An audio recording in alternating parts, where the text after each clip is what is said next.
I need to know, what should have happened when a 7-year-old tested positive for THC? Here's the situation. I live in Florida, and I'll admit I'm mostly just nosy, but a little bit protective too. My coworker has been in the middle of a divorce for 9 months, paying a lawyer $650 a month with no court dates or visible progress. She's dirt poor, supporting her 2 boys on her own, and the stress is eating her alive. Last month, during a weekend visit with their dad, her 7-year-old came to a baseball game completely zonked. She tested him at home, and sure enough, it came back positive for THC. She did the right thing, or so she thought, by consulting her lawyer and reporting it to DCF. But since then, radio silence.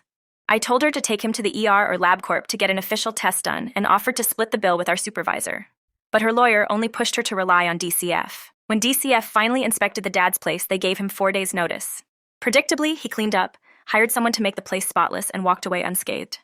Now her kids scream and cry every time they have to go to his house, and she thinks she legally has to send them. To make matters worse, this guy has a history of domestic violence charges, although they were dropped after he took anger management classes. So I have to ask, is this normal? Should she fire her lawyer and find someone who will actually fight for her kids' safety? Are there other legal protections she's missing? Or, and here's the hard part, are we all complicit in failing kids like this by trusting a broken system? How many warning signs have to pile up before something actually gets done? If a 7-year-old testing positive for drugs isn't enough to trigger immediate action, what is?